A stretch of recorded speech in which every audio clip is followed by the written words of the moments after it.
Okay, in this tutorial what we're going to do is we're going to add new domain objects to the XAF application, and we're going to create list page and form page for that object in the Xamarin application.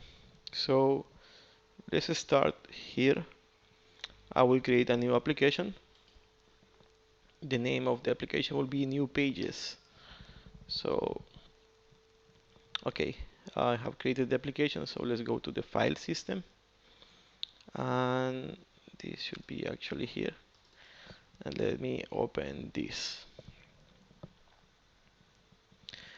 I will not stop that much on any of the details because I explained most of these in the getting started video.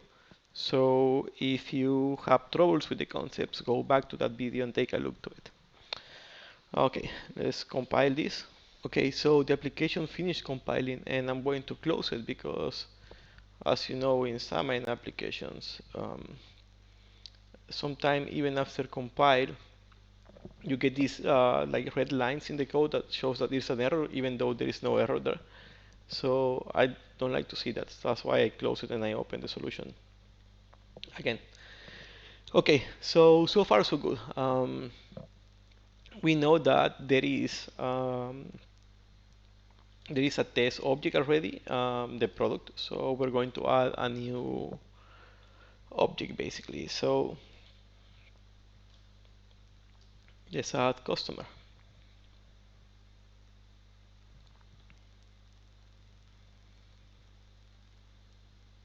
So let's use this one.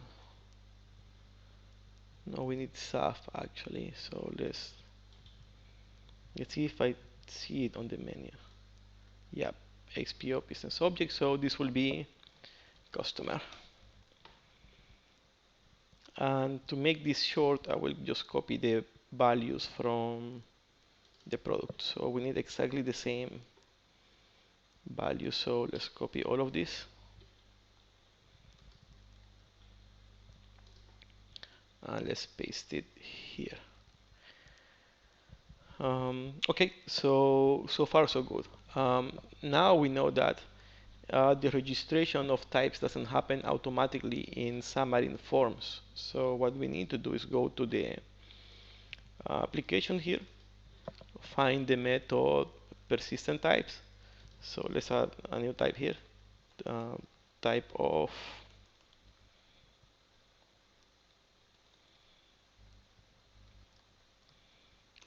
customer.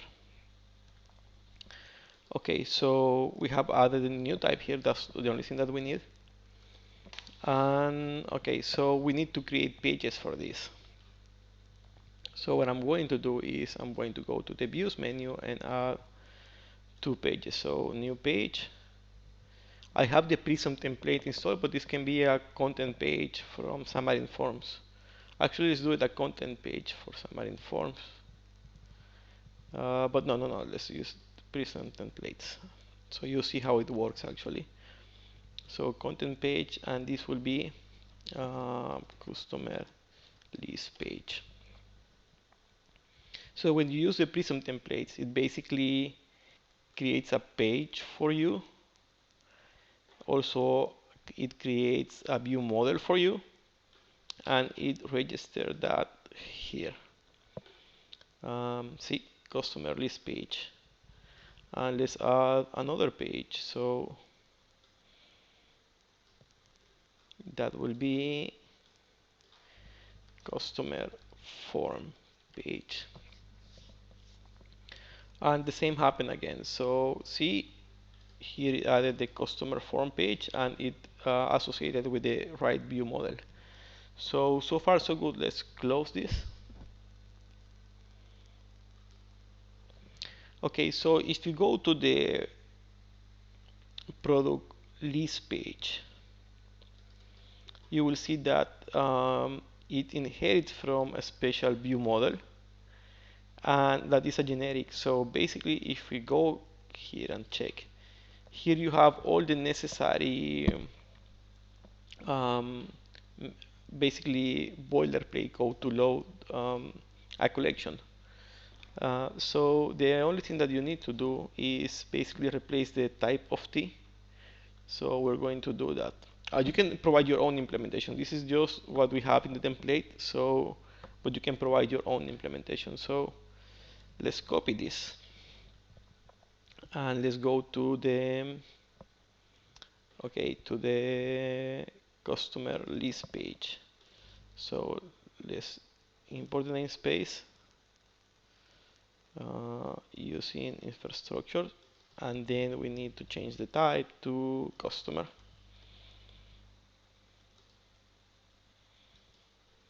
And then let's delete this constructor and add the right constructor here.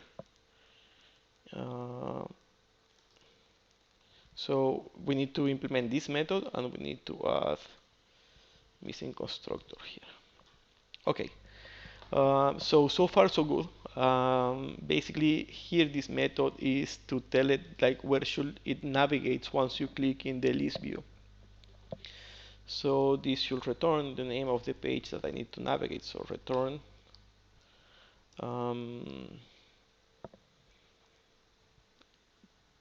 well, we can use name of actually here. I think name of customer form page.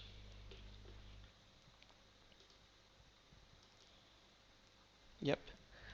And that's the only thing that you need to do. So now that we have the view model done, let's go and create the code for the view. So in the view, basically is empty. So what we're going to do, we're going to go to the product list page, and here there is a list view. If you copy this list view, basically it will work actually. So the list view is the item source is being binded to the data property. So if you go to the infrastructure here and to the list page generic, you will see that there is a property called data. So it's that we replace it with the T. So it's going to be binded to that.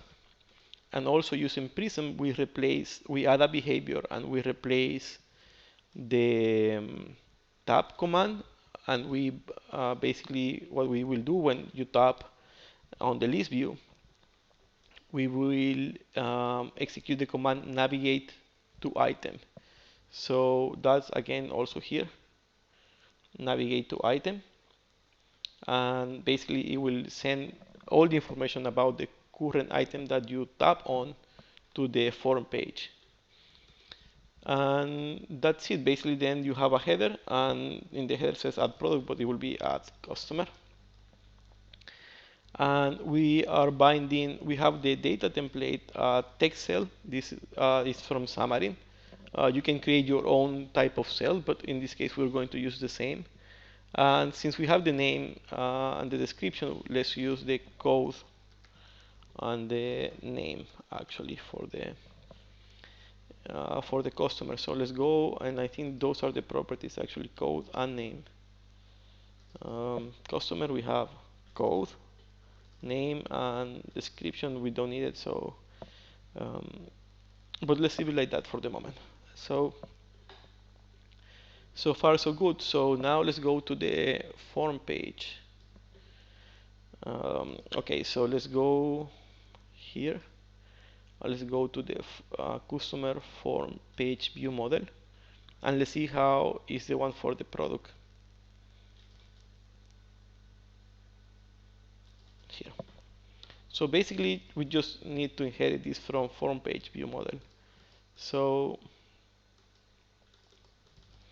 this will complain about the missing namespace, and also about the constructor should not be this one, should be something different. So let's add the missing constructor, and that's it. So let's close all of this,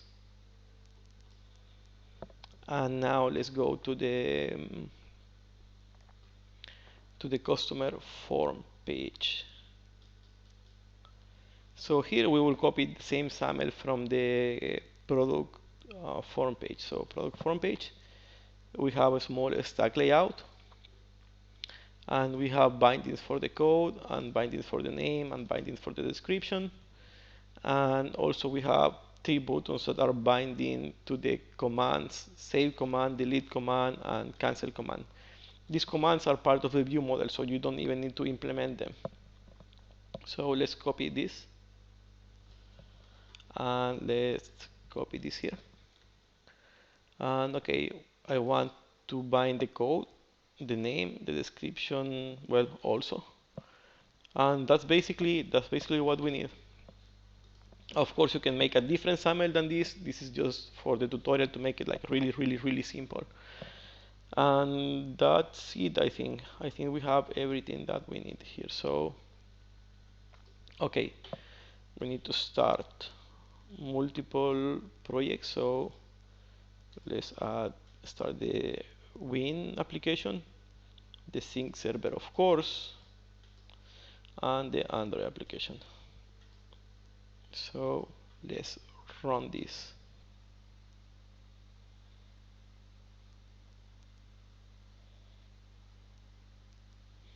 And again, you know that we need to get the URL that is pointing to the Sync server, so the port 44318. So the one that is 44318, so is this one. And we need to get the HTTPS. So, okay, let's log in here as an admin.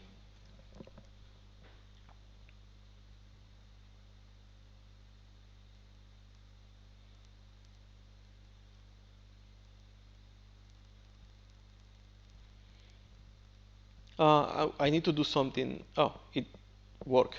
Sometimes I have problem with my local DB and it doesn't work, but at this time it's magically working. Okay, so far so good. Basically now we need to go to the mobile application. We need to write here the sync server URL. This is me as always, so Jose Ojeda, save this. Let's open the ngrok console and synchronize.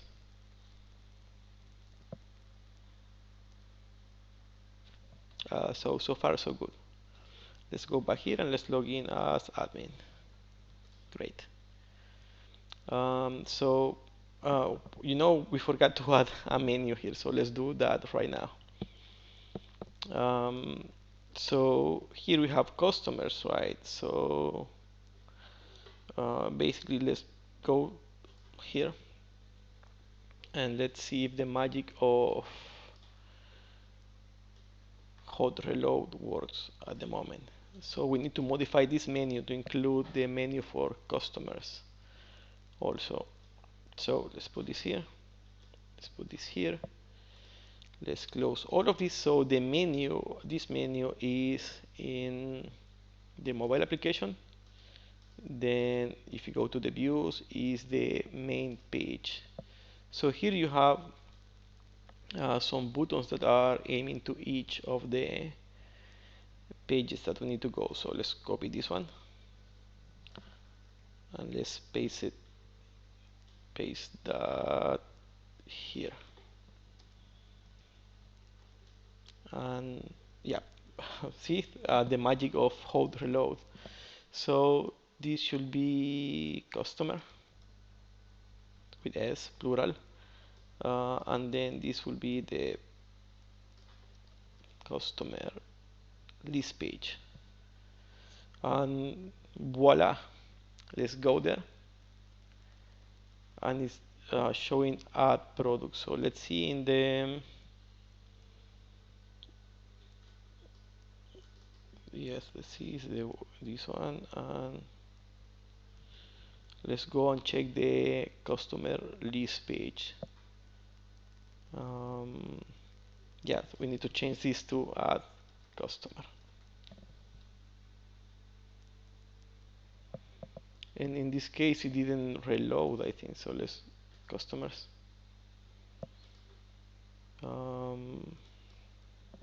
Sometimes the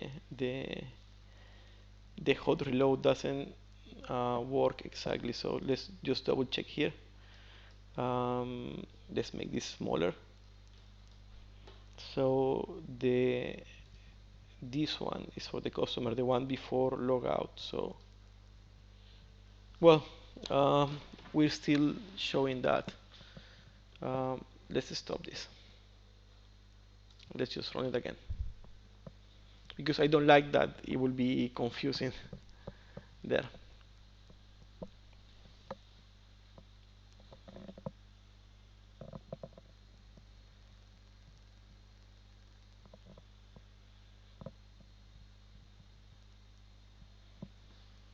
So let's see, just let me review the view model really quick. So the customer list page view model should go to the customer form page, so that's good. So let's log in and let's go to customers, add customer. Now it's right. The customer will be 001. My full name that I almost never use, and description, this is save. And see, we have it here. And then let's add a product, 001 pizza. Let's add the icon and save. And now we have a few transactions to synchronize, so let's synchronize both.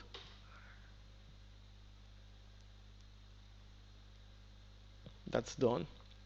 So let's go to the XAF application, log in here, and let's go to products. We have the pizza even with the icon. That's super cool.